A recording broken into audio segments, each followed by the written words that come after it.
Baik, selamat malam Kak Cahyani dan juga teman-teman semua.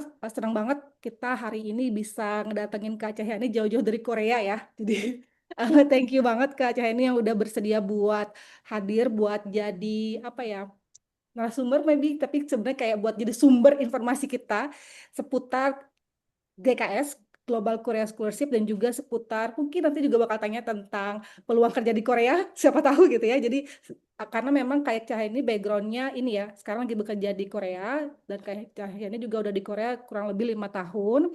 Jadi backgroundnya kayak Cahaya itu S1-nya di finance, terus juga S2-nya juga kuliahnya finance di KAIS gitu ya. Jadi teman-teman, uh, kita senang banget nih hari ini bisa dapat waktunya Kak Cahaya ini buat sharing pengalaman dia terkait dengan persiapan beasiswa GKS itu sendiri. Tanpa berlama-lama lagi, uh, aku langsung oper kesempatan ini ke Kak Cahyani buat sharing gitu ya. Terus mungkin aku bantu buat share screen juga ya Kak. Oke, Aku share screen dulu.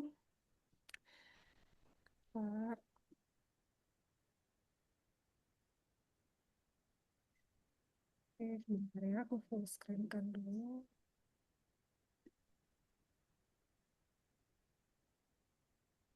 Ini cara masuk ke apa? Oke, oke, ini oke, kelihatan Kak? Oke, oke, udah, oke sip.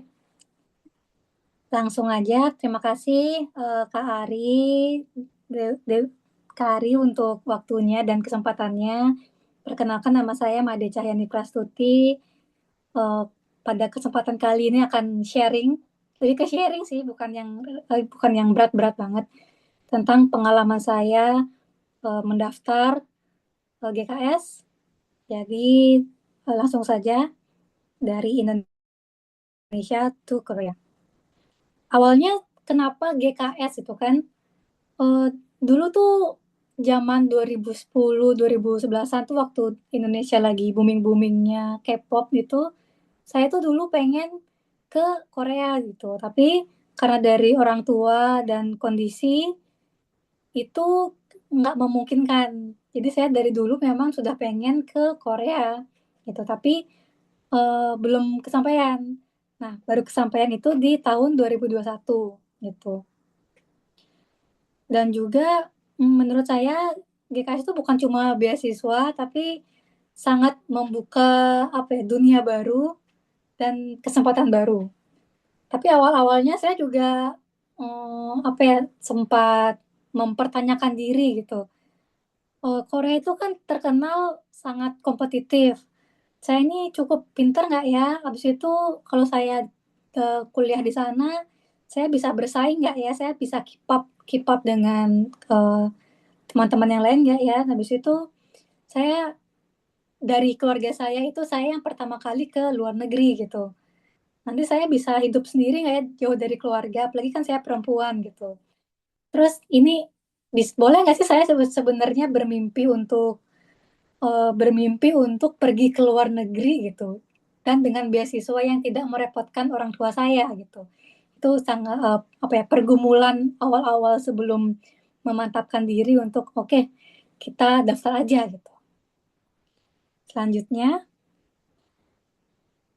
nah apa itu GKS? Mungkin dari teman-teman semua udah sering lihat di Instagram atau di TikTok gitu. Belakangan ini kan makin banyak ya awardee GKS yang bikin apa ya, bikin seminar atau bikin webinar yang sharing-sharing juga tentang pengalaman mereka gitu kan. Nah, Global Korean Scholarship atau GKS ini itu beasiswa 100% dari pemerintah Korea.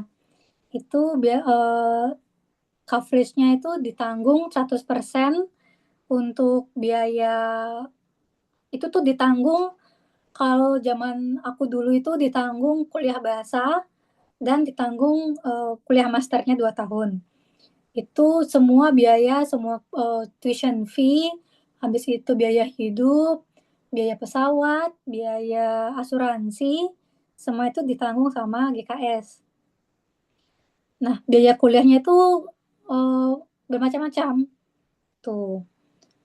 eh Kebanyakan sih dari apa ya, sekolah negeri dan sekolah swasta gitu. Jadi Kalau misalnya ada yang berminat untuk, kayaknya tahun ini sudah mulai buka, sudah tutup mungkin Februari bulan lalu itu. Sekarang udah beberapa awardee itu yang bikin apa mentorship itu udah ada yang dapat kabar bahwa oh sudah lolos di University Track atau sudah lolos di Embassy Track gitu beberapa gitu. Dan juga tunjangannya itu waktu dulu saya itu dapat 1 juta won, sekitar 11 juta rupiah, itu cukup untuk eh, bayar dorm, biaya hidup, dan bayar asuransi. Pokoknya saya targetkan itu, walaupun saya dapat, sebenarnya itu kalau boleh jujur sangat ngepas ya zaman dulu itu 1 juta won itu. Tapi saya memantapkan diri untuk dari gimana caranya dari 1 juta won itu saya bisa nabung sekitar 300 sampai 350 won sebulan itu. Habis itu tiket pesawat juga di cover. Habis itu juga biaya kuliah bahasa juga di cover karena dulu saya nggak ada submit ini nilai topik itu. Tapi saya baca-baca dari guideline yang terbaru, kalau nggak salah kalau misalnya sudah ada topik itu kita bisa skip kuliah bahasa dan langsung ke kuliah yang S1 atau S2 atau S3-nya. Itu. Asuransi kesehatan juga ditanggung dan juga kesempatan untuk networking dan ikut berbagai acara volunteer atau mentorship itu juga tersedia. Gitu. Selanjutnya eh, menurut saya Korea itu more than K-pop dan more than K-drama gitu. Banyak orang mungkin dari awalnya tahunya oh saya tahu Korea itu dari nonton K-pop atau dari boy band atau girl band atau oh dari makanan-makanannya gitu kan. Tapi dari saya itu benar-benar yang melihatnya sebagai Korea ini benar-benar eh, mempunyai universitas yang benar-benar yang berperingkat dunia, maksudnya yang benar-benar kualitasnya itu udah sangat jauh lah, sangat lebih bagus. Habis itu industrinya juga sangat maju di bagian tech, finance, beauty, atau skincare, manufacturing, logistik, dan startup juga sangat maju. Habis itu hidupnya aman, eh, rapi, teratur, dan sangat apa ya, sangat teratur dibandingkan dengan kalau saya dulu di Bali itu sangat beda jauh sih. Gitu. Dan juga budayanya itu cepat. Kalau taunya pali-pali itu benar-benar pali-pali di sini. Oh, untuk setiap bidang kehidupan semuanya pali-pali dan sangat merata pali-palinya. Dan juga kita bisa melihat global perspektif. Kenapa? Karena kita di sini itu bukan cuma ketemu dengan sesama Indonesia, tapi kita juga ketemu sama seluruh orang dari berbagai dunia. Itu. Dan GKS ini bukan cuma biaya gratis saja, kalau menurut saya, ini juga memberikan akses, waktu, dan juga confidence. Akses itu dalam artian kalau kita bisa masuk ke universitas ranking dunia itu benar-benar kualitasnya bagus dan juga waktu, meskipun kalau dilihat oh saya ngambil gap year setahun untuk belajar bahasa Korea, tapi menurut saya ini bukan gap year yang percuma karena ini bisa jadi bekal untuk saya ke depannya di Korea gitu. Dan juga confidence karena saya merasa oh saya lulus GKS, saya bisa berhak bersanding dengan orang-orang yang penerima GKS dan juga mahasiswa Korea di kampus top dunia ini. Gitu. Selanjutnya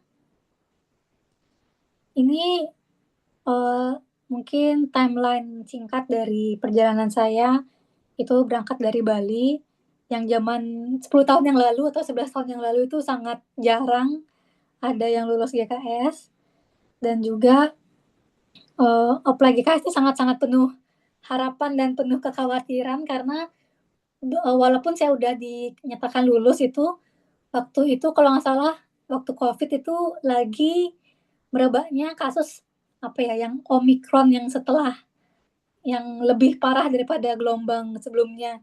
Jadi waktu itu sempat ada agenda bahwa oh kita diundur saja berangkatnya gitu.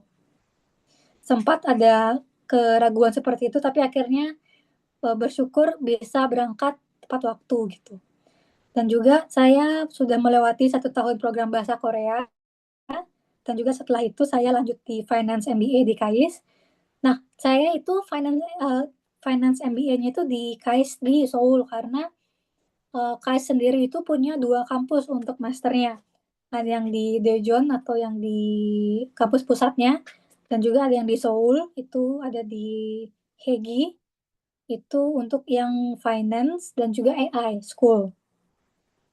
Dan juga setelah lulus saya mencoba berkarir di Korea, dan sekarang saya sedang bekerja di salah satu conglomerate company di Korea. Nah, kalau itu yang bagus-bagusnya, mungkin saya bisa kasih lihat yang not really beautiful-nya gitu.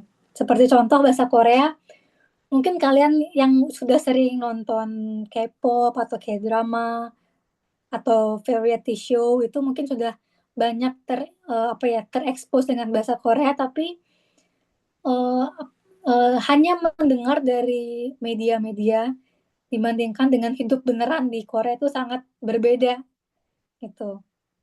Itu tantangan terbesarnya di dalam kendala bahasa, dan juga musim dinginnya. Kalau apalagi kalau di Seoul itu musim dinginnya rata-rata -10, tapi kadang sampai -20 sempat, itu sangat dingin. Dan juga feeling lonely dan homesick, apalagi kalau misalnya kalau di Bali, uh, kangen makanannya, karena di sini jarang ada yang jual makanan otentik Bali. Rata-rata tuh yang jual makanan khas Indonesia, rata-rata itu kayak makanan dari Jawa, jarang yang ada jual makanan khas Bali atau khas-khas daerah itu. Dan juga akademiknya itu, saya pernah di lab itu hampir 24 jam, walaupun saya bukan lab yang lab basah atau lab yang benar-benar di bahan kimia gitu, tapi saya lab kering atau lab yang dengan apa ya, komputer.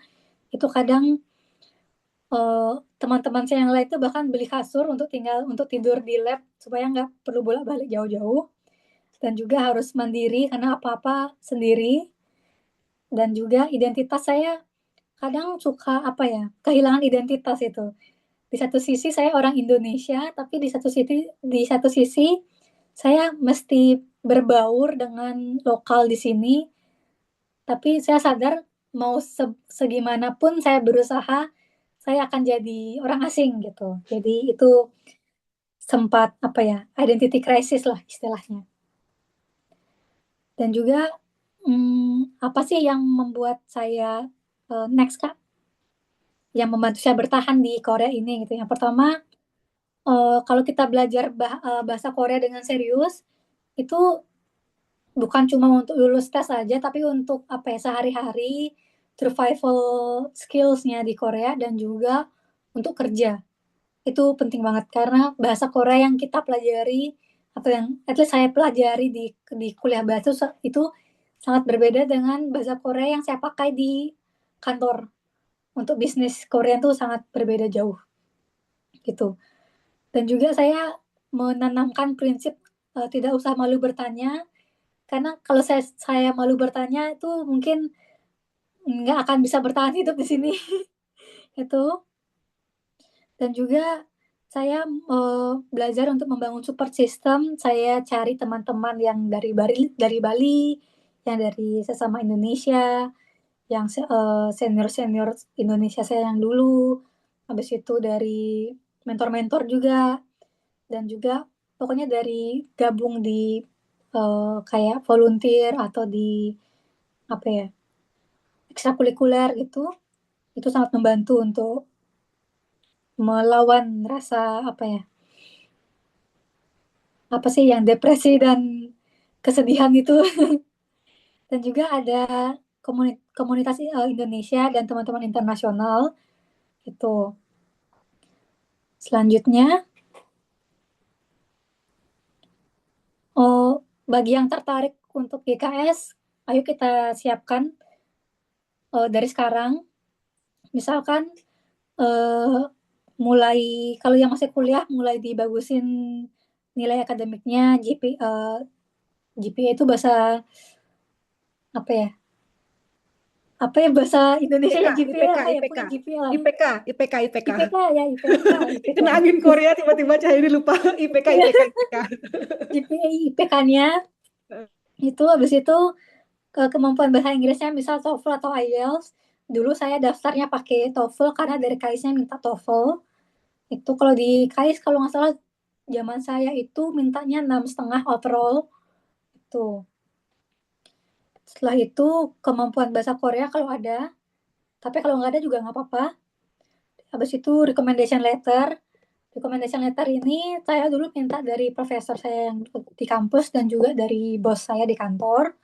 Dan juga dokumen pendukung seperti ada bikin CV kah atau sertifikat-sertifikat kegiatan atau profesional dan juga ijazahnya mulai dicicil-cicil lah, ditranslate, diapostil gitu.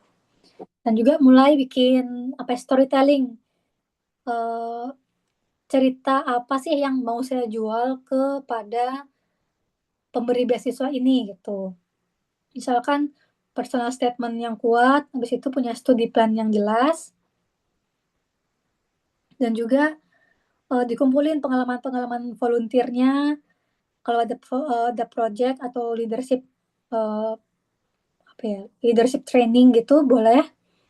Dan juga kita harus memantapkan kenapa Korea dan juga kenapa jurusan itu dan kenapa kamu layak untuk dapatkan beasiswa ini.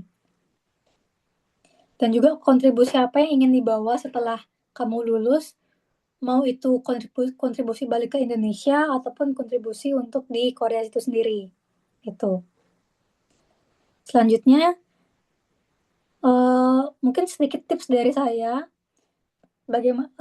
bagaimana cara membuat apa ya, aplikasi kita itu akan bikin lebih strong dan lebih oke lah dibanding aplikan yang lain gitu.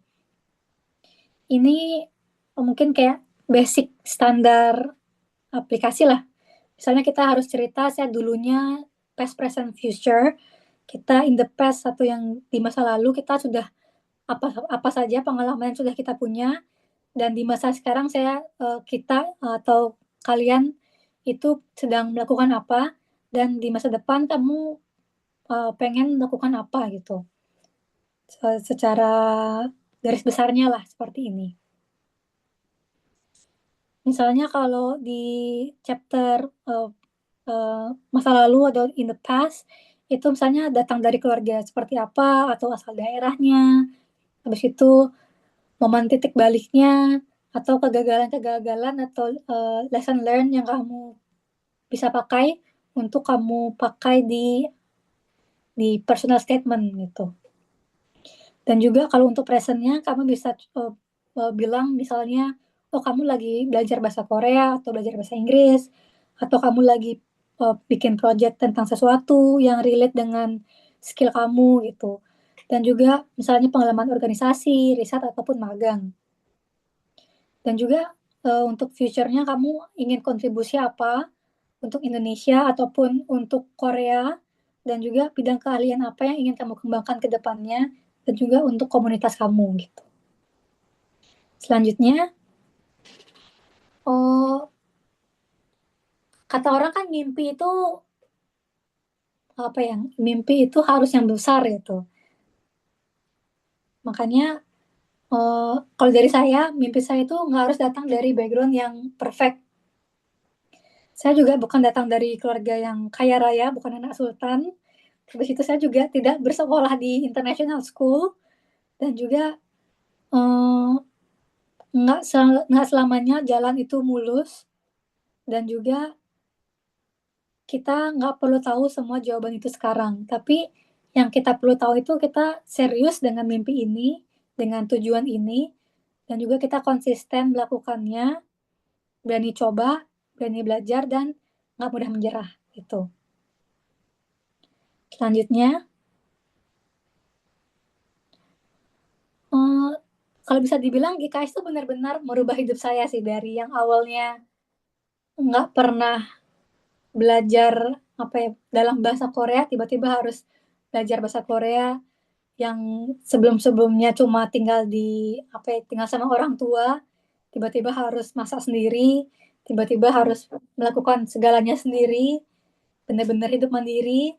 Habis itu melihat Indonesia dari perspektif global, punya point of view baru, dan juga bagaimana mengembangkan communication skill dan bahasa yang baru, dan juga bagaimana kita jadi pribadi yang eh, nggak pernah berhenti untuk berkembang gitu.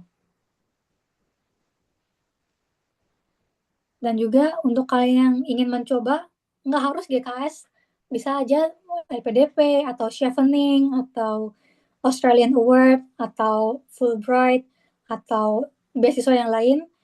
Mulai aja dari hal kecil. Jadi saya benar-benar salut sama teman-teman yang sudah meluangkan waktunya di hari Minggu ini untuk mencari informasi dari saya, atau dari Google atau tanya AI.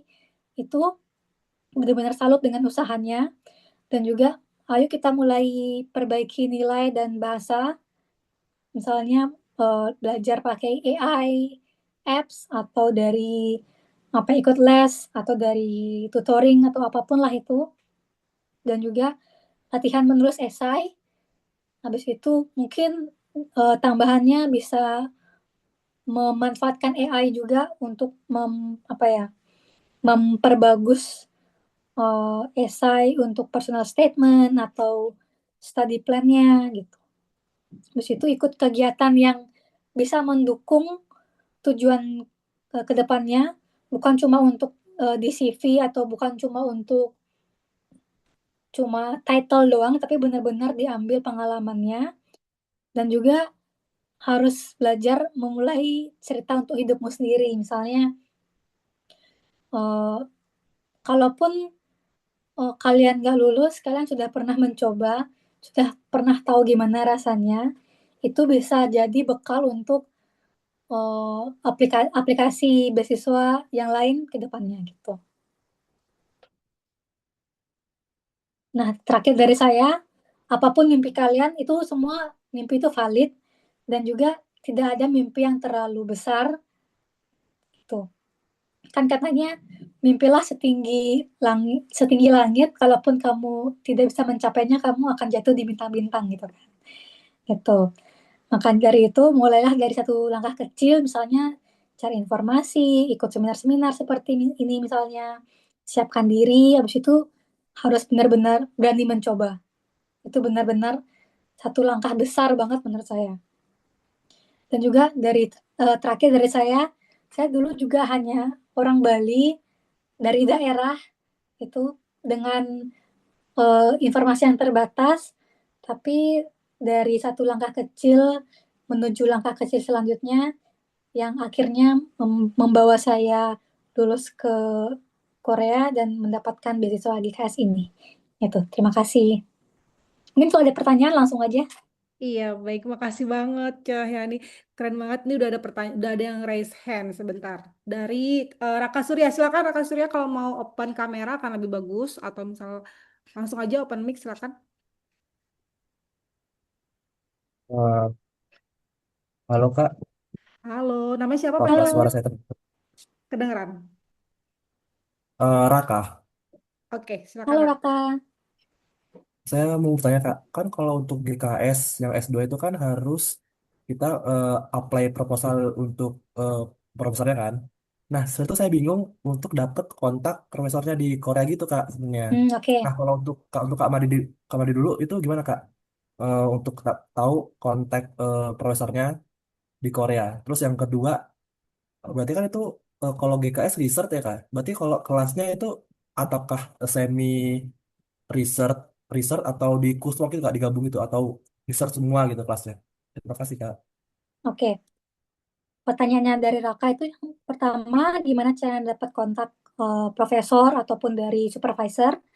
Yang kedua, dulu itu eh, model kuliahnya full research atau ada coursework gitu ya. Nah, kalau yang jawaban yang pertama, gimana caranya cari kontak? Kalau Raka misalnya pengen ke KS gitu kan, contoh lah pengen ke KAIS gitu. Kalau di KAIS itu nanti pergi ke website resminya KAIS, nanti di sana cari fakulti namanya kalau nggak salah. Di sana itu ada dosen-dosen atau profesor-profesor yang available. Di sana pasti ada kontak email dan nomor teleponnya. Itu jadi bisa dicari dari sana. Nah, untuk yang profesor yang apa ya, yang full research itu dia juga pasti punya kayak Google Scholar ya namanya. Jadi dia punya suatu CV ataupun Google Scholar-nya dia tentang apa sih riset-riset yang sebelum-sebelumnya. Nah, bisa dicek di sana apakah menarik ataupun cocok dengan interestnya Raka gitu. Jadi langkah pertama itu cek di website resmi kampusnya atau cek di website resmi fakultas atau jurusannya. Dari sana pasti ada kontak dari profesor atau lecturer yang kerja di sana gitu. Dimulai dari sana, bisa email profesornya karena profesor di Korea itu pasti sangat fast response kalau dikirim lewat email itu. Dan juga setahu saya kontak itu pasti dikirim ke uh, email internal kampus. Jadi itu bukan apa ya, bukan email pribadi gitu. Jadi memang email kampus dan pasti itu lebih fast response sih dibandingkan dengan email pribadi. Karena kan dia pasti buka email. Kalau di Korea itu pasti kalau yang berhubungan sama riset itu profesornya sangat-sangat berdedikasi. Jadi bisa dicek di sana dan langsung dikirim email gitu. Untuk pertanyaan kedua, GKS riset atau yang ada campur coursework. Nah, kalau saya dulu itu S2-nya GKS University Track gitu. GKS itu dibagi dua, ada yang Embassy Track, ada yang University Track. Yang University Track itu hanya bisa mendaftar ke satu kampus itu. Dari awal sudah tujuannya satu gitu. Sedangkan kalau yang Embassy Track itu dari awal kita dikasih 3 opsi, kita boleh milih 3 kampus dengan 3 jurusan yang berbeda. Jadi kita ibaratnya punya 3 kesempatan lah itu. Tapi ada juga kadang dari 3 itu keterima ketiga-tiganya atau keterima satu atau keterima dua atau nggak keterima sama sekali. Itu ada case seperti itu.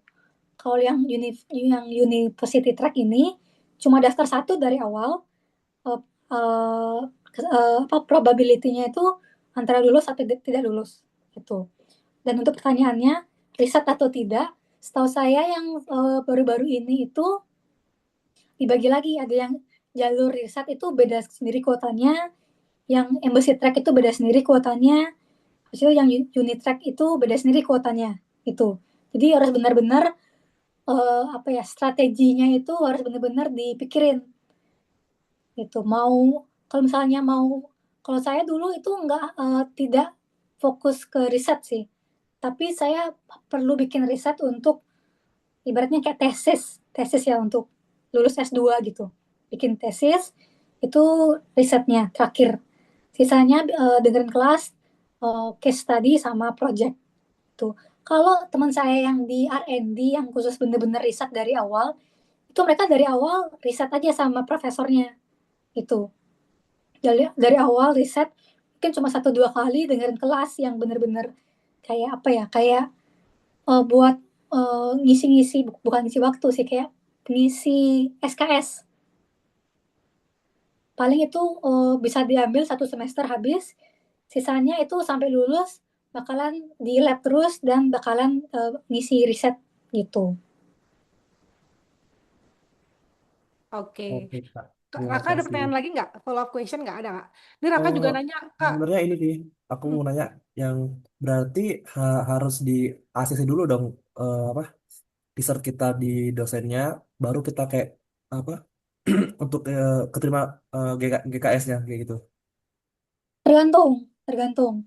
Kalau misalnya kayak ke yang jurusannya STEM, itu teman saya beberapa ada yang memang sudah dari awal kontak dan di ACC sama profesornya. Kalau saya kan itu bagiannya business administration, jadi saya cuma kontak eh, dosen yang saya tertarik gitu. Habis itu sudah di ACC, ya sudah nanti tinggal apply aja langsung ke GKS-nya gitu. Jadi tergantung jurusannya juga. Tapi lebih bagus lagi kalau misalnya dari awal sudah dapat, berarti nanti kalau sudah lulus GKS-nya sudah tahu, sudah jelas, dibandingkan dengan nggak ada sama sekali, karena nanti bisa di tengah jalan bisa ganti lagi profesornya gitu. Oke, ini Raka juga nanya nih dia, apa namanya Kak, daftar GKS itu perlu IELTS, kenapa ya? Bukannya seharusnya nggak perlu ya? Apa karena Kakak lewat University Track ya? Karena KAIS-nya Tergantung mungkin ya? kampusnya, tergantung Karena kampusnya. KAIS-nya ya. Dan tergantung eh, pembelajaran di kelasnya itu pakai bahasa apa. Kalau saya pokoknya nanti di di guideline itu ada keterangannya. Ini tuh jurusannya 100% bahasa Inggris atau 50-50 English Korean atau 100% Korean gitu. Hmm. Karena saya dulu 100% English, jadi saya sertakan IELTS, dan juga dari kampusnya itu memang minta IELTS sih gitu. Jadi ini tergantung kampusnya juga. Oke, baik. Raka ada pertanyaan lagi nggak? Cukup sepertinya Kak. Raka targetnya mau masuk KAIS juga, STEM ya, jurusannya. Saya STEM. Sebenarnya berminat untuk daftar GKS di Korea. Tapi masih banyak sih beasiswanya kayak pengen di Jerman, AAS gitu. Terus Hungaria. Jadi pengen ke apply aja gitu Kak. Betul, betul, betul. Tergantung menunggu Benar banget. waktunya gitu. Tapi kalau untuk sekarang lagi prepare IELTS sih di Kediri IPATE. Hmm, Oke. good luck buat Raka. Jadi kayak udah prepare ya kayak katanya Kak Cahyani tadi bahwa nggak ada salahnya kita prepare apa namanya IELTS dulu Kak. Meskipun misalnya nanti di GKS ternyata nggak diperluin di universitasnya gitu ya, tapi kita bisa apply Iya. di apa namanya beasiswa yang lain. Oke. Tapi aku dengar kalau di GKS itu kalau kita punya IELTS ada dapat nilai tambahan gitu dia. Jadi kayak ya udah deh Iya, langsung IELTS aja. betul, betul. Ya kan? Punya IELTS ataupun punya topik itu ada nilai plusnya. Jadi chance kita buat lulus lebih tinggi gitu. Nah itu sih yang saya dengar juga kan dari webinar-webinar sebelumnya gitu. Betul. Dan sebenarnya kalau ngomongin beasiswa lain pun juga kayaknya IELTS tuh penting banget ya. Soal kalau misalnya konteksnya adalah kuliah di luar negeri ya Kak. Jadi memang apa namanya buat teman-teman semua yang mau kuliah di luar negeri, misalnya belum tahu nih mau jurusan apa, belum tahu mau kampusnya mana, at least teman-teman perlu konsisten dulu buat belajar bahasa Inggris. Karena kalaupun AAS juga kayaknya meskipun dia ada apa namanya pembelajaran bahasa, tapi tetap juga pasti teman-teman perlu ada basic bahasa Inggrisnya juga gitu ya. Oke, kita pindah ke makasih Raka buat pertanyaannya. Good luck buat persiapan apa namanya IELTS-nya. Semoga nanti ketemu kita di Instagram udah bilang Kak aku lolos besok apa gitu ya. Amin. Terus ada Kak Farika yang nanya Kak mau tanya Kak Cahayani tadi masuk lewat apa jalur kedutaan apa universitas. Terus habis itu waktu wawancara Kakak waktu di KAIS itu ada wawancara nggak? Terus wawancaranya itu apa yang ditanyain? Dan itu pakai bahasa Inggris atau Korea? Oke, saya dulu itu Unitrack, Uniftrack, dan cuma mendaftar di KAIS aja satu, dan juga interviewnya pakai bahasa Inggris. Itu wawancaranya standar aja, kenapa kenapa kenapa KAIS, habis itu mau jelasin background kita apa, kita kenapa mau di Korea, pokoknya yang basic-basic lah. Dan kita harus apa ya, mempersiapkan story yang menjual, kayak Korea menjual tuh kayak gimana Kak? misalnya oh saya itu backgroundnya, misalnya contoh, saya itu backgroundnya di S1-nya accounting. Di Hmm. situ saya sudah kerja di securities company itu sudah 2 tahun, Hmm. 2 tahun 3 tahunan. Habis itu dari kerja saya dapat insight A B C D E, dan juga saya sudah punya mencapai target A B C D gitu anggap. Hmm. Nah, tapi selama saya kerja, saya lihat kayaknya saya tertarik di bidang X, yang mana ini masuk ke jurusan yang saya pengen gitu. Habis itu menurut saya kalau saya sekolah di sini atau belajar di sini akan menambah ilmu saya. Habis itu selain saya kuliah, saya juga akan mengambil kelas-kelas A, B, C, D. Habis itu apa ya? Dan ikut ekstrakurikuler atau ikut project-project. Nah, dari sana kan sudah jelas, sangat terinci. Eh, itu sudah menjelaskan kita ini orang yang sudah prepare dan sudah ready. Gitu. Oke. Kak Cari, aku mau nanya dong, mungkin sambil nunggu teman-teman yang lain buat nanya juga. Jadi sebenarnya kalau ngomongin flow-nya gitu ya, flow-nya adalah kalau misalnya kita ngambil, kalau ngomongin peluang dulu deh, peluang university track sama kedutaan, embassy, itu peluang kita buat lolos lebih besar ya mana? Kalau menurut pengamatan Cahyani. Tergantung, tergantung, tergantung. Kalau kalau yang unit track itu kita berebut satu kursi di satu universitas dengan seluruh orang di dunia. Oke, seluruh Seluruh orang orang di dunia dunia. ya, bukan Indonesia aja ya. Dan juga dari Indonesia itu ada kuota untuk unit track-nya kalau nggak salah. Oke. Itu. Dan juga kalau yang embassy track kita hanya bersaing dengan orang Indonesia aja. Oke. Dan juga itu tergantung dari kampusnya kan. Kampusnya oke nggak sama kita. Tuh. Oke. Kan kita dikasih 3 chance untuk daftar di 3 tempat. Eh, seperti yang saya ceritain tadi, ada yang bisa aja keterima ketiga-tiganya, ada yang cuma keterima 2, ada yang cuma keterima 1, bahkan ada yang nggak keterima sama sekali. Hmm. Gitu. Jadi eh, nggak nggak ada yang tahu sih kalau misalnya kamu memang pede nih, wah saya ini kandidat yang top kandidat lah, dan saya eh, nggak tahu nih, pokoknya saya cuma mau di satu tempat, ya udah University track pol-polan, aja. aplikasinya pol-polan hanya untuk di satu tempat ini. Jadi Hmm. kita sangat customize aplikasi kita untuk satu tempat ini aja, Kayak itu. Jadi gitu. lebih spesifik gitu ya. Betul. Hmm. Kalau yang embassy track kita mesti apa ya? Masih 3 kali kerja gitu loh. Dan Hmm. juga kita Karena nggak tiga tahu kampus ya. lawan lawan kita ini kayak gimana, gitu kan? Itu. Hmm. Oke. Oke, berarti let's say aku misalnya mau pilih university track ya. Berarti kan memang tahapannya adalah apply dulu kah, apa approach kampusnya kah? Maksudnya aku langsung masuk ke websitenya Global Korea Scholarship atau aku masuk ke websitenya universitas yang aku tuju dulu kah atau gimana? Kalau misalnya masih belum tahu nih mau daftar apa, ya udah cari-cari dulu kan. Cari Hmm. kampusnya seperti apa, lihat websitenya. Habis itu cari kalau ada senior atau alumni dari sana, bisa tanya-tanya dulu pengalamannya seperti apa gitu kan. Hmm. Tapi untuk pendaftarannya itu kita harus submit dokumen ke embassy, Korean Embassy yang ada di Indonesia Hmm. Dan itu hard gitu. copy ya, setauku ya. Ya semua hard copy. Unit track juga hard copy. Dulu saya dikirim unit track itu pakai DHL kalau nggak salah dulu ya. Iya, Iya, zaman yes. COVID itu. Nah, terus habis itu berarti memang prosesnya adalah kita perlu tahu dulu nih kita tujuannya mau kemana, mau kampusnya di mana gitu ya. Kalau misalnya kita mau Iya, universitas ya, oke terus kita riset dulu tentang kampusnya, kita cari tahu dulu nih ada nggak ya orang Indonesia yang kampus itu, terus kita cari tahu juga profesornya gitu ya Kak. Habis itu kita betul, juga approach profesor dulu ya, karena nanti apa namanya dokumen ketika kita dapat apa namanya reply dari profesor itu akan jadi kekuatan kita ketika kita submit dokumennya di GKS, bener nggak gitu? betul, Oke. betul. And then habis itu proses seleksinya itu gimana sih sebenarnya? Apakah oke lolos GKS dulu kah atau wawancara sama kakak dibilang lolos KAIS dulu kah atau gimana?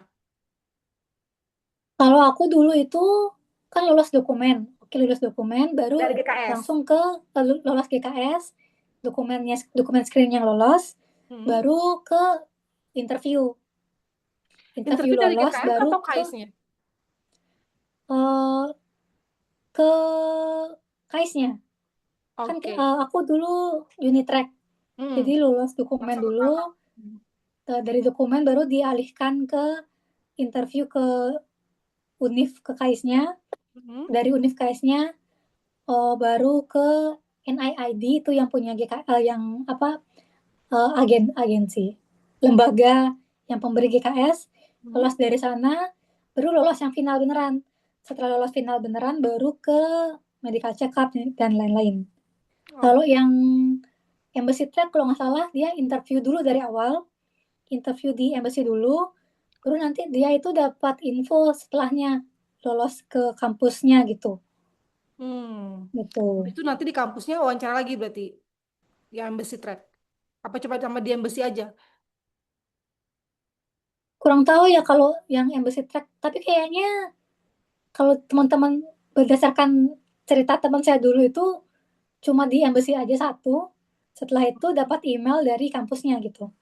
Oh, oke oke.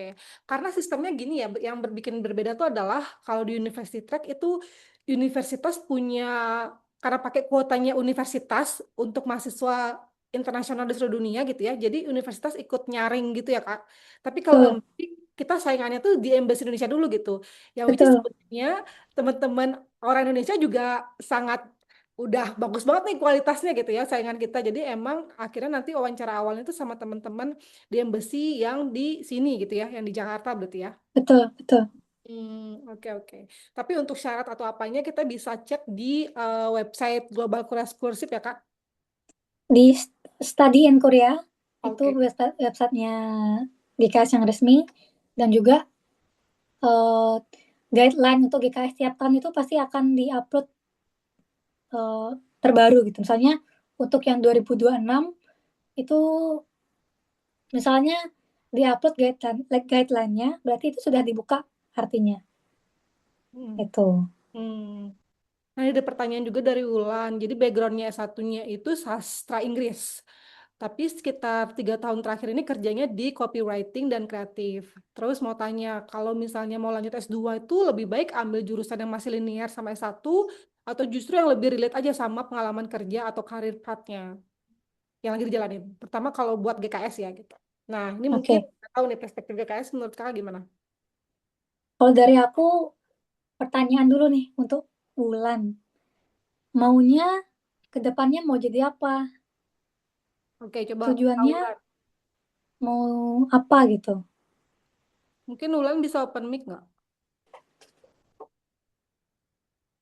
Kira-kira karirnya mau jadi apa nih tujuan hidupnya asik. Tujuan ini ya, apa namanya tujuan kedepannya mau apa Kak Kaulan? Lebih di bidang komunikasi Kak. Oke. Sebenarnya ada garis itunya juga ya antara komunikasi antara bahasa Inggris sama copywriting dan komunikasi. Dia bilang Bisa komunikasi aja. Pertanyaannya, hmm, enaknya diambil jurusannya linear atau enggak gitu ya. kalau dari aku sih dengan keadaan AI dan segala macamnya itu nggak ada urusan linear atau nggak linear. Hmm. Bahkan kalau kita nggak linear itu akan jadi advantage untuk kita karena kita lebih tahu banyak. Hmm. Kalaupun linear sama S1, kenapa harus linear sama S1? Toh juga kerjanya di Hmm. bagian eh, bukan di bagian itu Copywriting. kan. Habis Betul. itu eh, kenapa harus linear gitu? Betul. Kalaupun nanti kamu kerja, itu nggak bakalan ditanya, oh kenapa nggak linear? Karena Hmm. setahu saya, zaman dulu saya sebelum S2 juga eh, dibilangin, itu mungkin karena ini ya, kalau di Indonesia itu, oh nanti kalau kamu S2 cari yang linear, karena nanti kalau mau jadi dosen, Iya, oh betul. kalau nggak linear, ntar kamu nggak diterima apalah kayak, kenapa aku harus di dosen di Indonesia? Kenapa harus di Indonesia?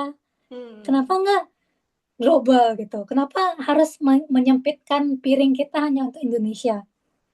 Kalau kita bisa dapat lebih gitu. Jadi menurut aku kenapa harus linear gitu? Kalau misalnya memang kerjanya itu tidak 100% sesuai jurusan. Jadi menurut aku ya udah cari eh, S2 yang kamu pengen kerjakan atau yang in the future itu punya potensi yang lebih bagus atau yang lebih luas Hmm. dibandingkan dengan S1. Karena yang bilang sejauh yang aku lihat-lihat itu yang bilang linear-linear itu cuma di Indonesia. Betul. Teman-teman aku yang dari pokoknya yang dari dari Jerman lah dari mana pokoknya dari berbagai macam negara itu macem-macem. Nggak ada yang bilang, oh kamu harus linear. Nggak ada. Hmm. Kalaupun linear, ya mungkin dia memang suka bagian itu dan memang menekuni gitu. Nggak ada salahnya ngambil ngambil S2 yang berbeda dari S1. Betul. Jadi Oke. jangan apa menyempitkan menyempitkan diri, menyempitkan point of view kita hanya untuk oh nanti kalau linear bakalan susah atau apa. Nggak, itu cuma di Indonesia doang kayak gitu kayaknya. Karena di sini pun banyak. Betul, betul. Oke, berarti kejawab ya, Kak. Berarti kalau sisi GKS atau pas interviewnya itu bakal ditanyain nggak, Kak, soal switch major atau background S1-nya? Asal kamu punya apa ya, poin yang jelas atau story yang jelas, nggak masalah. Hmm, oke. Tapi apa namanya nambahin juga dari apa yang dibilang sama Kak Cahya ini memang pada dasarnya ini ya baik lagi pertanyaan awalnya adalah ketika kamu mau S2 tujuanmu tuh mau ngapain dulu nih? Tadi bilangnya mau komunikasi nih. Ya udah berarti karena kan dari ngomongin sastra Inggris terus juga ngomongin copywriting sama kreatif terus juga ngomongin komunikasi itu satu hal yang sebenarnya bisa dibuat apa namanya linear gitu ya Kak Cahya nih ya. Jadi Betul, memang dicari sambungannya. betul, apa sih benang merahnya itu? Habis itu kamu perlu Wulan perlu riset juga nih jadinya di kampus mana yang skopnya emang di apa namanya kerjasama sama GKS gitu ya. Jurusannya memang kira-kira bisa ngejawab mimpimu itu gitu. Dan lagi-lagi juga perlu ditekankan juga kalau ngomongin mimpi itu bukan buat diri sendiri aja ya, tapi juga impactful juga buat orang sekitar kita gitu. Itu juga penting kalau speak di beasiswa itu juga harus seperti itu gitu. Nggak cuma mimpi Betul. diri sendiri tapi juga mimpi di untuk orang lain. Nah, Kak, ini ada pertanyaan juga dari Kak Gusti Agus Eka Widiana. Kak, apa namanya? Aku tuh dari Kalimantan, namanya Gusti. Oke, salam kenal Gusti. Dia dari finance juga, Kak, baik bidangnya. Terus dia nanya untuk sertifikat yang Kakak lampirin pada saat apply apa aja ya, Kak? Oke, untuk Gusti, aku dulu sertifikatnya misalnya kayak dulu itu sudah punya WPPE, sudah punya WMI. WPPE itu license untuk jadi broker, habis itu WMI itu license untuk jadi apa ya, fund manager. Habis itu Hmm. beberapa sertifikat seminar ataupun sertifikat dari online course itu juga aku lampirin. Jadi itu sangat apa ya, menunjang story yang aku jual kepada kampus gitu. Hmm. Dan Oke. juga berkaitan sama kerjaan aku waktu itu Hmm. gitu. Oke, Gusti ada pertanyaan lagi kah? Kalau mau open mic boleh banget loh. Jadi memang apa namanya Kak Cahya ini meskipun dibilang apa orang pertama di keluarga yang keluar negeri terus juga baru meskipun pengalaman baru banget gitu ya, tapi sebenarnya kalau ngomongin persiapan cukup matang juga nih persiapannya Kak Cahya ini ya dengan apa mempersiapkan sertifikat yang ada, terus juga prepare tentang bahasa Inggrisnya gitu sehingga juga apa namanya yang tadi dibilang ya konsisten apa ya Kak jangan patah menyerah, pokoknya jangan nganggap diri kecil gitu ya nggak Betul. boleh itu intinya tetap harus diusahakan dan ada prosesnya gitu dan akhirnya Kak Cahaya juga ngebuktiin bahwasanya setelah kuliah pun dia ngambil peluang nih buat kuliah apa buat kerja lagi di Korea sampai sekarang. Teman-teman apakah ada pertanyaan lagi kah? Kalau misalnya mau open mic teman-teman boleh raise hand ya silakan. Jadi kalau misalnya teman-teman misalnya juga penasaran tentang Kak, apakah gimana sih cara mencari pekerjaan di Korea? Ada nggak sih linknya? Mungkin juga boleh tanya silakan. Apakah ada pertanyaan Boleh lain? bebas. Atau yang mau kabur aja dulu, atau mau, Kak, selain Korea, bagusnya untuk jurusan aku kemana ya? Itu juga bebas. Betul. Tapi sebenarnya aku punya pertanyaan deh, Cahaya. Jadi kan kalau ngomongin Korea itu beberapa temanku yang udah S3 di Korea juga itu kebanyakan mereka itu bidangnya IT. Jadi apa IT, pokoknya sangat-sangat IT lah, engineering juga gitu kan. Sebenarnya kalau di Korea itu kalau ngomongin karena jurusanku kesehatan masyarakat ya, sebenarnya tuh cukup banyak nggak sih peluang untuk ngomongin kesehatan masyarakat atau enggak misalnya human rights kayak gitu. Atau cuma STEM aja yang sebenarnya populer atau populer dan banyak kuotanya gitu di kampus di Korea. Oke, mungkin dilihat dari ekonominya Korea dulu kali ya. Hmm.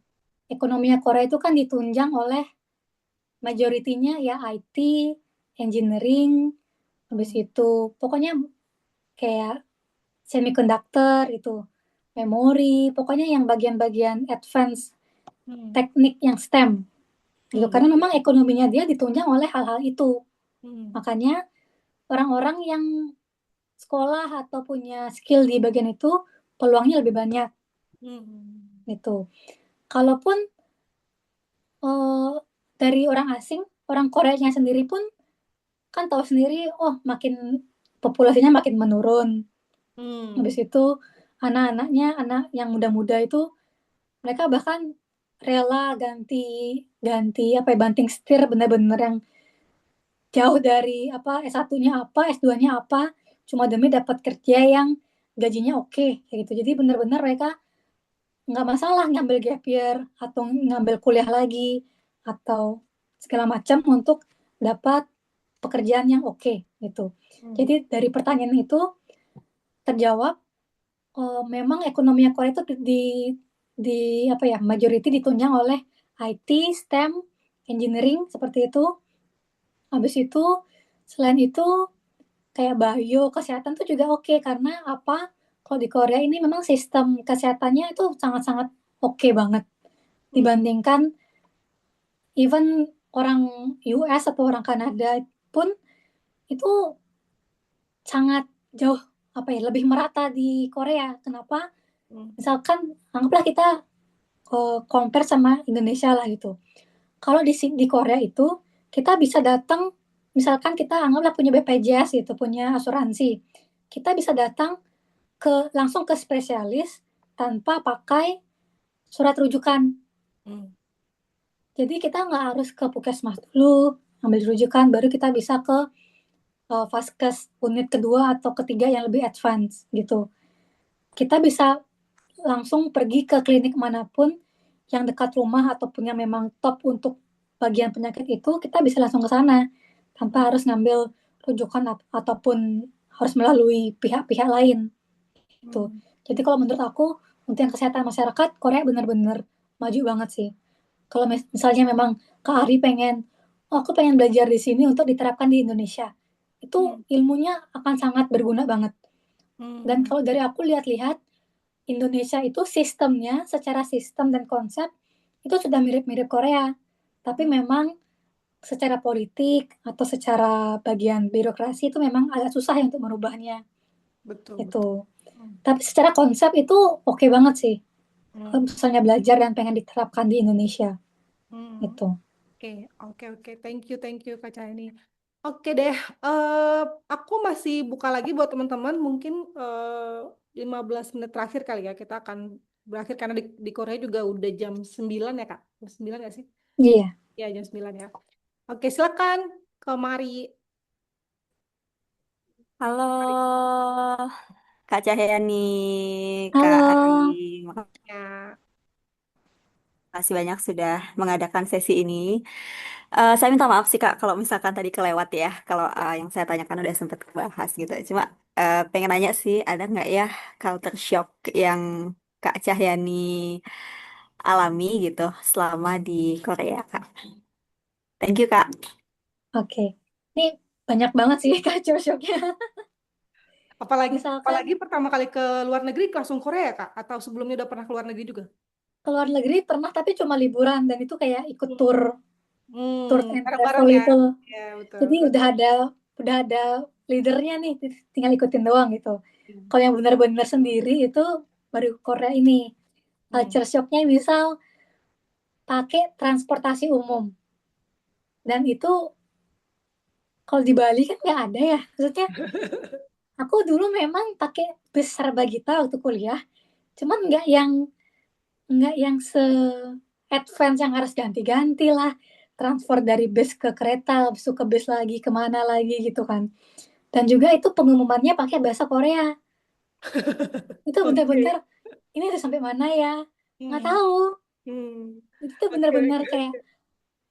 ini gimana ya gitu. Meskipun dan zaman dulu itu cuma ada Never Map dan atau Kakao Map itu kan. Hmm. Itu tuh pakainya bahasa Korea juga tulisannya, nggak ada pakai bahasa Hmm. Inggris. Jadi kayak di capture di Google Translate. Ini apa ya bahasa bahasa Inggrisnya? Se Oh. seribet itu zaman Hmm. dulu. Jadi Hmm. pasti keluarnya itu bareng-barang sama teman-teman. Jadi pusingnya tuh pusing bareng-barang bukan pusing sendiri. Hmm.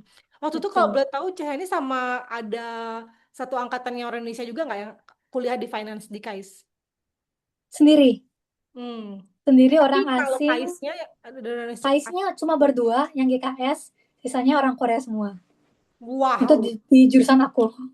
Itu gimana apa namanya buat kacap di dunia kuliahnya karena kan kompetitif banget ya kalau perkuliahan di Korea. Kompetitif banget, banget yang sangat Mirip banget. kayak Sky Castle gitu nggak? Yang di drama Sky Castle gitu nggak? Kayak kesel banget. Ibaratnya Oh orang iya? Korea itu dari TK, dari SD, dia udah diajarin kamu nanti kuliah mau ke eh, SMU, Yonsei atau Iya. Korea University. Mereka Hmm. dari SD sudah bikin target itu. Itu Udah. dari SD udah dimasukin les bahasa Inggris, udah dimasukin les ini itu. Gimana caranya diatur supaya nilainya bagus dari SD, SMP, SMA biar lolos ke Sky itu. Jadi Hmm. mereka sudah prepare dari jauh jauh hari. Dari orok kayak udah diinvestasi sama orang tuanya ya. Iya, benar. Oke. Dari bayi kayaknya mungkin dikasih stimulasi stimulasi apalah gitu. Oke. Jadi udah dari mereka udah terbiasa berkompetisi. Hmm. Terus berarti kakak waktu di KAIS itu sendiri ini nggak sempat dapat nilai jelek kah? Terus atau misal karena aku nggak tahu gimana cara kakak menyesuaikan untuk lingkungan belajarnya di sana. Nilai jelek itu lebih ke apa ya? Kalau di dulu aku di Udayana itu misal kalau nilainya 9, misalnya ada kriteria gitu kan, Hmm. 100 sampai 90 misalnya A, Hmm. 80 sampai 90 misalnya B kayak gitu kan. Udah Hmm. ada kriterianya lah gitu. Nggak akan berubah gitu kan. Hmm. Nah, kalau di Korea ini ada pakai bell curve gitu. Jadi kayak sistem apa ya? Kayak sistem statistik gitu. Hmm. Misalkan dalam satu kelas hanya boleh 5 orang yang dapat nilai A. Dan itu cut off-nya misalkan di 96. Ada kuotanya gitu jumlahnya Ada orangnya. kuotanya. Itu kayak ada bell curve yang statistik yang apa sih itu bell curve itu bahasa Indonesianya lupa. Pokoknya statistik itu rata-rata itu Rata-rata. misalkan dicari mediannya berapa, dicari minnya berapa, standar deviasinya berapa. Hmm. Persental eh, top 10 itu adalah yang dapat nilai A. Sisanya A minus, A, B plus, dan B. Itu jadi Oh. meskipun nilaimu itu 92, kalau sudah ada orang yang mendapatkan kuotanya itu udah full untuk nilai A plus, ya kamu dapatnya A minus atau B plus. Meskipun nilaimu nggak beda jauh. Kayak begitu sistemnya di Korea. Itu Oke. rata semua satu Korea begitu sistemnya. Oke. Dan Kenapa itu kayak salah gitu? satu culture shock juga sih. Iya, karena kan jadi kayak gak adil banget ya sih kadang rasanya. Jadi itu istilahnya kita bersaing dengan satu kelas itu. Jadi Hmm. tiada henti persaingan itu dari SD sampai kuliah pun bersaing. Mm-mm. Tapi sebenarnya sebagai mahasiswa asing gitu Kak, berarti kan tapi kan Kakak karena ikutnya KAIS dan mahasiswa pakai bahasa Inggris itu kan, berarti kan sebenarnya juga di setupnya itu adalah mahasiswa asing kan, Kak, di kelas Kakak itu. Enggak campur sama asing, campur sama Korean. Tapi kurikulumnya, Sama, oh kurikulum sama, iya. oke oke oke oke. Jadi memang Jadi nggak nggak ada dibedain khusus nggak ada asing, khusus khususnya gitu Korean ya tuh nggak kayak, dibedain sih. oke asing Mm-mm. kayaknya lebih standarnya direndahin deh, nggak terlalu kompetitif kayak yang di apa pure orang Korea itu nggak juga ya. Oh, mungkin bukan standar yang direndahin, mungkin karena kita orang asing, jadi rata-ratanya itu ya memang di bawah Korea mungkin. Jadi Hmm. bell curve-nya apa kayak penyebaran statistiknya itu lebih rendah aja jadinya gitu. Hmm. Tapi kalau sama orang campur orang Korea tuh jadi naik aja. Rata-ratanya naik, Lebih sulit lagi mediannya hidupnya berarti naik, ya. semua naik gitu. Oh, kalau berarti sebenarnya kalau disuruh milih lebih baik khusus orang asing aja ya, nggak usah dicampur sama orang Koreanya ya, biar nggak nyebar gitu terlalu tinggi ini ya. Tapi orang asing juga sebenarnya misalkan KAIS karena satu memang rankingnya top dunia kan. Jadi Hmm. yang masuk-masuk itu orang-orang yang top dunia gitu. Orang-orang yang sudah terbiasa berkompetisi yang top up to top ya Hmm. kualitasnya. Jadi Hmm. kamu bersaing, kita-kita nih bersaing dengan orang yang top up to top. Hmm. Ya Oke. sama aja gitu sebenarnya. Ah, satu pertanyaan lagi ya sebelum ke Kak Oke. Gabriela. Kak Gabriela juga nanya. Nah, aku mau nanya deh. Oke, Oke, tadi kan Cahaya bilang sebenarnya Cahaya itu juga bukan berasal dari keluarga yang mapan atau misalnya kayak sebenarnya juga oke punya mimpi ke Korea, tapi juga sebenarnya Cahyani cukup kayak belum punya pengalaman banyak gitu ya Cahyani ya. Sampai akhirnya Cahyani oke lulus nih, habis itu dapat KAIS dan kita tahu bahwa KAIS itu tuh jangan KAIS deh. Kita tahu bahwa Korea itu kompetitifnya besar banget kalau dunia pendidikan. Terus KAIS itu adalah kampus top dunia gitu.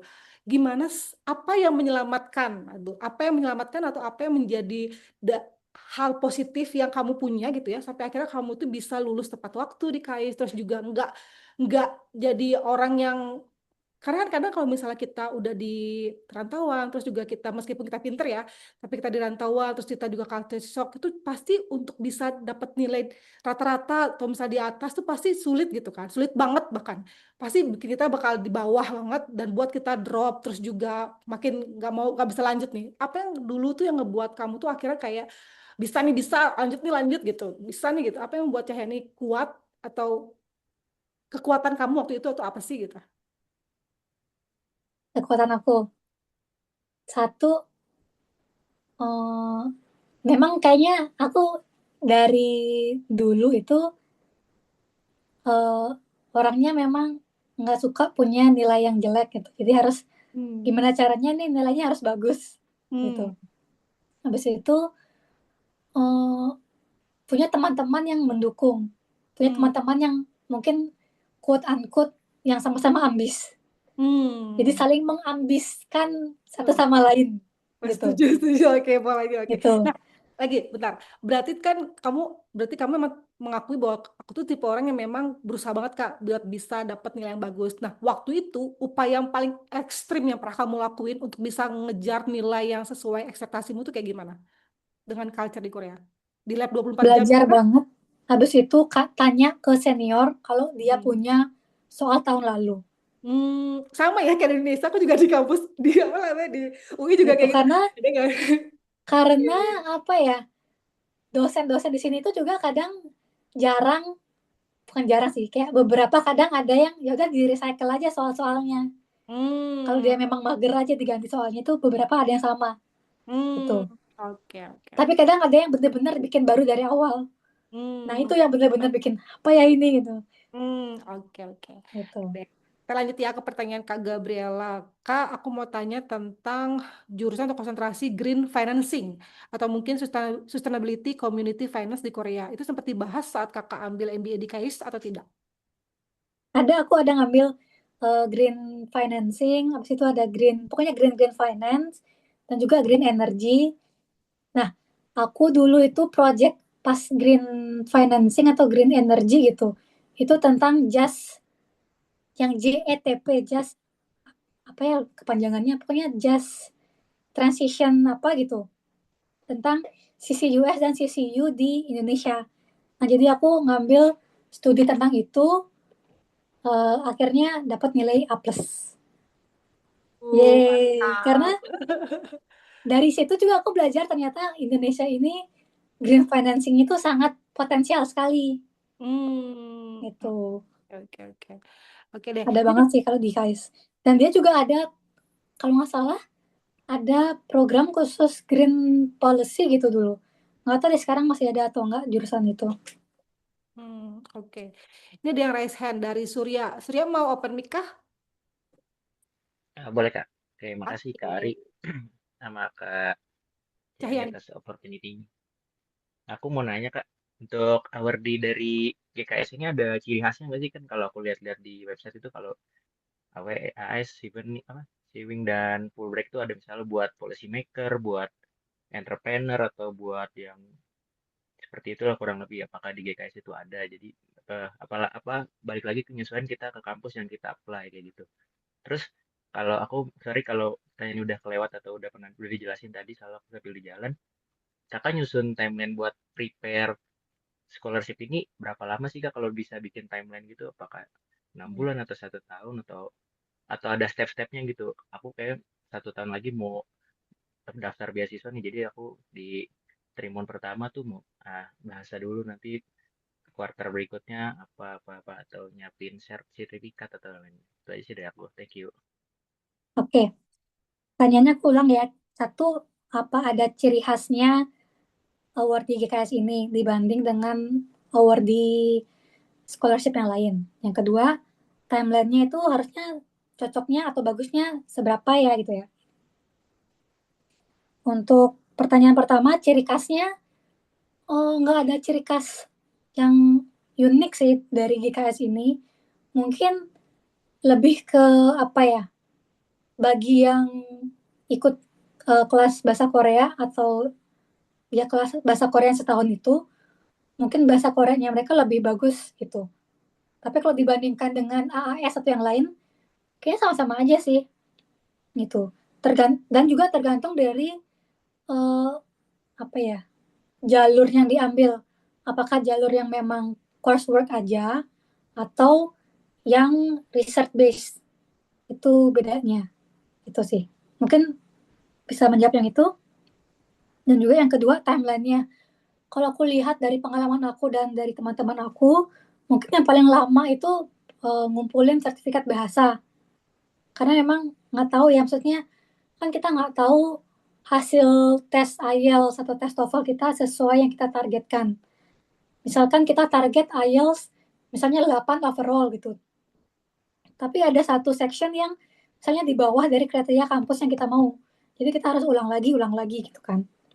Jadi menurut aku itu si timeline-nya yang paling lama itu bahasa. Kalau kamu memang pengen di Korea dan mau menambahkan apa ya, nilai jual itu bisa tambahin topik, skor topik gitu. Atau kalau misalnya memang pengen yang ke arah ke profesional, itu ada sertifikat-sertifikat yang mendukung. Atau yang kalau memang pengen yang bagian riset, itu kumpulin jurnal-jurnal atau artikel-artikel yang kamu bikin dan bisa menjual ke profesor gitu. Oke, berarti Kak kalau untuk tadi ngejawab pertanyaan pertama, memang kalau GKS itu dia nggak kayak LPDP ya. Kalau LPDP itu banyak banget apa namanya Kak, di grup-grup lagi kayak khusus wirausaha lah, khusus PNS lah, khusus general lah, khusus juga dokter yang mau spesialis lah gitu. Tapi kalau GKS memang jalurnya itu adalah kalau nggak university track, embassy track, mungkin sekarang juga ada yang namanya research ya, research base ya. Iya. Itu tiga hal itu. Terus kalau terkait timeline, berarti memang kalau ditanya step by step-nya gitu ya, sesuai pertanyaan Surya, berarti memang pertama adalah kita perlu siapin dulu bahasa, sertifikat bahasa itu sendiri, dan setiap kampus itu punya standar sertifikat bahasa yang berbeda-beda, itu kita perlu aware. Terus, tapi kalau untuk pakai embassy track, kita perlu sertifikat bahasa Inggris itu nggak Kak? Kalau embassy? Oh, nggak tahu ya kalau yang deadline yang terbaru, tapi kayaknya kalau ada sih lebih bagus sih. Iya ya benar ya. Jadi memang apa namanya basicnya memang harus siapin apa namanya sertifikat bahasa dulu karena memang sertifikat bahasa itu yang takes time dan juga kita nggak tahu apakah sekali coba itu langsung bisa dapat nilai yang minimal gitu ya. Terus abis itu apa namanya setelah bahasa udah settle kita bisa mulai dengan riset Surya, riset kampus mana yang mau kamu cari. Tapi sebelum kamu cari riset kampus mana yang kamu cari, kamu harus tahu dulu kamu mau jadi apa. Jadi tujuan S2-nya harus jelas. Itu mau pakai beasiswa apapun, kalau tujuan S2 kita nggak jelas, kita susah banget buat dapat beasiswa. Apalagi GKS ya, GKS itu spesifik banget. Jadi kalian harus tahu tujuannya, habis itu riset kampus, habis itu pilih tuh mulai nyiapin download beberapa panduan juga udah lengkap ya Kak di apa namanya di website study Korea itu panduannya itu diikutin form-formnya apa itu bisa dicicil. Jadi sebenarnya kalau pakai pengalaman Kak Chani bilang dia sambil kerja nyiapin waktu 6 bulan itu udah bisa. Tapi memang Kak Cahyani itu udah punya IPK yang bagus, terus juga sertifikat yang berkaitan dengan dunia kerjanya juga menunjang ya Kak. Jadi nggak kosong tuh sertifikat keahliannya. Nah itu juga perlu dicicil dari sekarang. Itu ya. Surya ada pertanyaan tambahan mungkin? Cukup buat tadi juga udah ditambahin sama Kari, maksud aku yang udah Kari tadi. Apakah ciri khasnya tuh kayak LPDP gitu, apa harus akademisi atau apa tadi udah Kari bantu jelasin. Thank you, Kak. Iya betul. Jadi memang kalau GKS itu aku atau ya kalau misal dulu tuh masih jarang tuh orang yang tahu kan. Terus sekarang tuh udah mulai banyak happening banget Korea itu kayak booming banget. Terus kayak orang oh ada GKS jadi kayak akan lebih apa ya lebih sulit ya Kak untuk yang tahun depan. Kalau tahun ini aku lihat juga udah sulit, kayak tahun depan lebih sulit lagi dengan kuota yang mungkin masih sama gitu ya, tapi peminatnya lebih banyak. Cuma percaya deh, maksudnya kalau kita yakin sama tujuan kampus kita, kalau kita tahu apa yang kita mau, apa yang Indonesia butuhkan, apa yang Korea punya gitu kan, yang bisa kita manfaatkan, percaya pasti beasiswa kalian tuh bisa lolos. Yang penting, itu tadi bilang Kak Cahaya ini konsisten, terus juga berprogres kayak gitu ya Kak. Jadi nggak apa namanya nggak maju mundur kayak gitu. Pokoknya harus terus maju. Oke, terima kasih Surya. Kita lanjut lagi. Ini mungkin yang Gabriela yang terakhir ya, karena udah 8:30 di Bali, terus udah 9:30 juga di Korea, dan besok libur ya Kak Cahaya ini ya, jadi nggak apa-apa Iya, nggak besok libur. di Korea kerja libur. Oke, dari Gabriela, Kak, aku satu lagi boleh ya, boleh. Kalau kelulusan di KAIS itu apakah pakai tesis dan perlu submit jurnal kah atau pakai project? Nah, Kalau aku yang di jurusan aku itu pakai capstone project namanya. Jadi kayak mini tesis lah gitu. hmm, Aku dulu projectnya ngambil pokoknya pengaruh saham-saham yang berkorelasi dengan kandidasi presiden gitu. Jadi 3 calon itu dan apa efeknya terhadap saham-sahamnya yang mereka ada berafiliasi gitu. hmm, oke. Jadi, tapi sebenarnya di KS itu ngebuka kesempatan ini nggak Kak? Cuma apa selain pakai tesis ada jalur lain nggak? Kalau misalnya di UI kan sebenarnya selain jalur tesis ada jalur project ya, maksudnya kayak lu nggak perlu buat tesis tapi buat Tuh. project aja gitu. Kalau di KS ada gitu nggak? Karena kan STEM juga ya, Kalau yang di jurusan misalnya kayak KS MBA itu dia pakainya project dengan company company. atau Oh, dengan startup hmm. gitu. Oke oke. Berarti ada Dia pakai project itu, betul. pilihan gitu ya, dan kebetulan Kak Cahyani dia pakai bikin mini tesis ya, dan sekarang juga ada jalur tesis jalur riset ya teman-teman. Jadi kalau misalnya teman-teman memang suka melakukan penelitian, boleh tuh dari sekarang teman-teman persiapkan, coba list lagi gitu riset-riset yang pernah kalian buat, tapi juga publikasinya gitu ya, karena nanti juga itu bisa bantu teman-teman untuk nyari beasiswa yang khusus riset. Karena sebenarnya kalau mau apa ya, kalau emang suka riset, better langsung cari yang riset ya Kak, karena pengalamannya lebih kaya dibanding ikut yang kelas coursework itu tadi. Oke Betul. deh. Kak Cahaya, ini pertanyaan terakhir dari aku, karena aku penasaran, ini murni karena aku kepo ya. Melihat kondisi Indonesia gitu ya, aku pingin apa namanya, mata pencarianku bukan rupiah, tapi mata pencarianku adalah apa namanya, mata uang Korea gitu ya. Aku atau mata uang Korea berapa sekarang ya. Nah Kak, ada nggak sih tips gitu ya atau platform khusus gitu untuk kita yang misalnya mau cari kerja di Korea gitu, tapi kita bukan lulusan S2-nya di Korea? Oh, banyak. Misalnya apa ya? Nah, ini susahnya itu mesti punya visa. Itu yang Oke. susah. Dan banyak company Korea itu pengen kita interviewnya itu langsung di kayak tatap muka gitu. Tepat. Oh, berarti kayak drama Mm-mm. Korea banget ya. Nggak ada interview online ya. Kayaknya cuma di Indonesia doang interview kerjanya online ya. Eh, Bisa mungkin kalau sudah ada referral atau Hmm. eh, bisa follow IPA Korea itu kayak Indonesian Professional Association in Korea, IPA Hmm. Korea. Habis itu mungkin kadang di Perpikanya Korea kadang suka share lowongan kerjaan Hmm. atau Kotra atau apalagi ya KCCI-nya Makanya Korea gitu. di Indonesia juga ada. Kalau Hmm. nggak salah sekarang tuh lagi ada bukaan engineering atau apa gitu. Hmm. eh Engineering, jadi kita yang engineering itu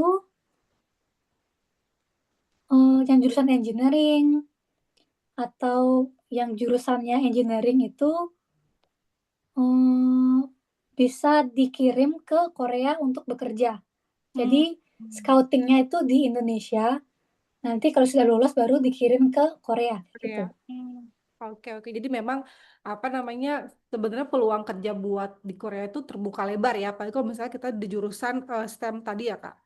Mm-mm. Oke, pintar-pintar kita aja. Oke deh, Kak Cahayani, Kak, aku rasa itu aja Kak buat hari ini. Terima kasih banyak untuk sharingnya. Apa Makasih namanya? juga. Aku banyak belajar, dan satu hal yang aku baru tahu ya, ternyata apa namanya, Kak Cahayani apply GKS itu benar-benar baru pertama kali langsung lolos. Terus juga apa namanya, sebenarnya pengalaman juga nggak terlalu banyak ya Kak, maksudnya kayak cuma kerja di satu tempat, tapi memang Mm-mm. Kakak udah prepare banyak sertifikasi gitu ya, yang itu bahkan jadi poin positifnya Kakak gitu ya, akhirnya Mm. bisa lolos. Jadi itu juga bagus banget nih buat teman-teman sekarang yang lagi bingung, lagi galau, atau lagi mempertanyakan diri aku layak atau enggak gitu ya. Percayalah, semua orang tuh layak as long as kita mau berjuang dan tetap konsisten. Betul. Oke deh, itu aja buat hari ini teman-teman. Aku mau izin screenshot foto ya sebelum kita kirim. Ada yang mau open cam nggak? Kalau nggak, aku mau screenshot aja. Mungkin kalau ada yang mau tanya-tanya lagi bisa chat via LinkedIn. Cari Hmm. aja nama aku, Made Sayani Prastuti. Bisa tanya via LinkedIn juga, gitu. Oke deh. Oke deh, mungkin kita foto dulu ya. Aku izin foto ya. 3, 2, 1. Oke deh. Terima kasih banyak Intan, Gabriela, Raka, Wulan, Biftak, Mari, Surya, Daniel. Pokoknya aku doain semoga kalian S2-nya sukses beasiswanya. Sukses juga nanti buat dapat S2 di tempat yang kalian mau. Bye-bye. Terima kasih banyak Kak Cahani. Selamat Terima istirahat. kasih.